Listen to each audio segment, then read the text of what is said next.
Hey everybody, welcome back to my channel. Appreciate you dropping in. It's fun to have you here. We got some cancel culture news to talk about today. A couple people were canceled this week with a swiftness and just canceled. So let's run the little intro and we'll do it. 4, 3. Real quick, y'all know how I do, man. I got people that subscribe to this channel and I really appreciate it. Just a shout out to a couple of them. Thank you so much to Conrad Comedy, Jiu-Jitsu Ronin, and everybody else who subscribed. I appreciate it. So let's see, where do we begin? We'll start with Gina Carano. We got to start with Gina Carano. She was, for those who don't know, Gina Carano was a MMA fighter. This chick is legit, dude. Legit. Fought people in the ring. Not wrestling, not entertainment stuff, real fighting. She ain't anyone to play with. And like a lot of fighters and bodybuilders and wrestlers, she wanted to go out, break out to the entertainment industry. So she's been doing that. Been getting in some movies and TV, and she was in The Mandalorian. She played Cara Dune. Cara Dune, much like Gina Carano, a bit of a badass. Everybody loved Cara Dune. She was awesome. The problem came in with real life Gina Carano. Let's just say has some very conservative views. And you know what? There's nothing wrong with that. She's entitled to her opinions, entitled to her thoughts, entitled to her political beliefs. Dude, that is all good. I have no problem with none of that. But where Disney had a problem, where Lucasfilms had a problem, where she started spouting a little too much on the Twitters. Why would, I don't understand why everybody feels like they have to say every little thing that comes to their head. Gina Carano, why? You're a professional now. Sometimes just shut up and understand you represent a bigger company, in this case, Disney. So what did she say? Gina Carano said a lot of things, actually, which is why this has sort of been building up for some time. Maybe a few months ago, she made some comments, some ugly comments about people who are trans and how it doesn't make sense. You can't figure out who you are, blah, blah, blah, blah. Then it got a little dicey because where a lot of people in their social media profiles, they'll put their preferred pronouns, he, him, she, her, they. Even those who aren't trans do it to try to help make it a regularly accepted thing. You know, like, let's just all do it, and then people don't have to be left out. So she decided to be funny, and where a lot of people put their preferred pronoun, she put something along the lines of bleep, bloop, blorp. Clearly that rubs some people the wrong way. Like, come on, man, why you gotta start something? And so she came back and said, no, it was misunderstood. It's a Star Wars thing. I think she tried to say she was doing like a R2-D2 thing. Okay, Gina. Then just recently, so it was already, she was already on like dicey terms.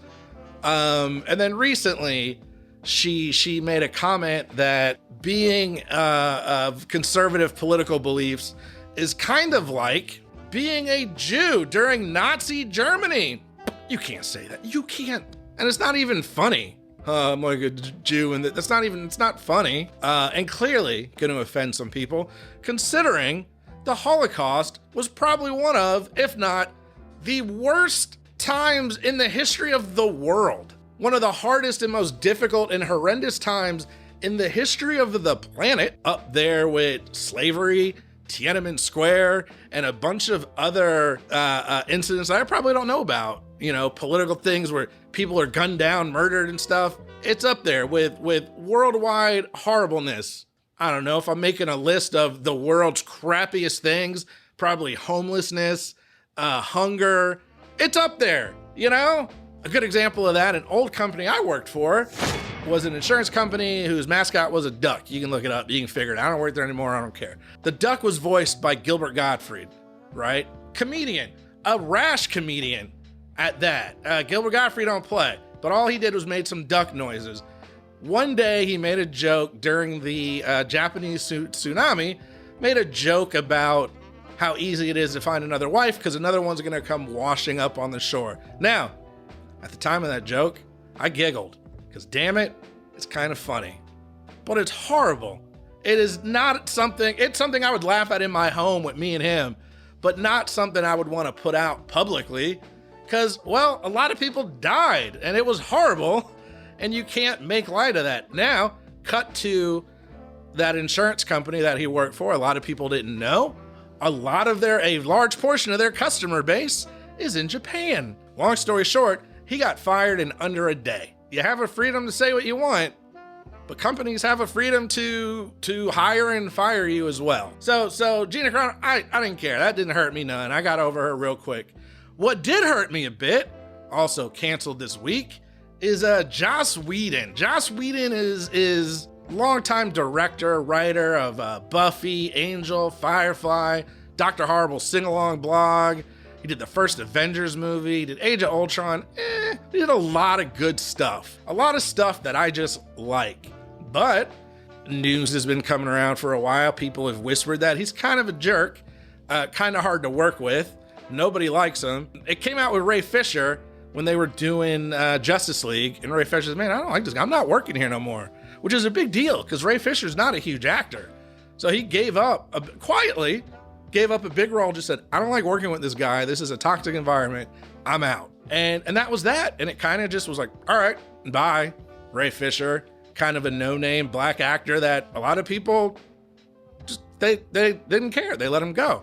Not out of the blue recently, Charisma Carpenter, who used to be on Buffy, wrote a long post and said, man, I can't let Ray Fisher go out like that.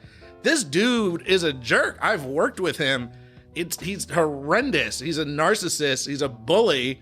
And she told some stories of how he got mad because she was pregnant and made her work these really late hours. And she's like, the only reason I'm sharing is so I don't leave Ray Fisher out on a limb. And since Charisma Carpenter came up, a couple other people are like, nah, man, they're right. This dude is not good. Nowadays with social media, people are paying much more attention to who they give their money to. And if somebody is abusive and disgusting and horrific, they don't want to support that. I'd be curious to see what other big projects he gets. Again, these big companies like Disney, Marvel, these are huge family companies geared towards families that don't want, toxicity and these negative, horrible people associated with their brand. I can't go to work and bully someone for being pregnant. I'd be in HR immediately and probably fired, And in the old days, people would get away with it. There was no social media. The people would bully, the directors had a lot of power. And now they just can't get away with it anymore, which, great. They shouldn't. Last thing I'll say, Michelle Trachtenberg, who, when filming Buffy, was a child. I think she was like 14, 15 at the time. She came out recently and said, hey, my parents in management said, you can't even be alone with this dude. So that right there tells you there's something not right. If it's like, we don't even want you near him, that's a little weird. That's a little creepy. But at this point, so many people have come out. They're totally separate. They have nothing to gain. Charisma Carpenter, I don't even know if she still acts. No disrespect, Charisma. David Boreanaz came out and said, yeah, dude's kind of a jerk. David Boreanaz is fine. You can't stop Bones. He just had a new project come out. So these are people I think that are speaking up because they feel like they need to speak up. And good for them. Sorry, Joss.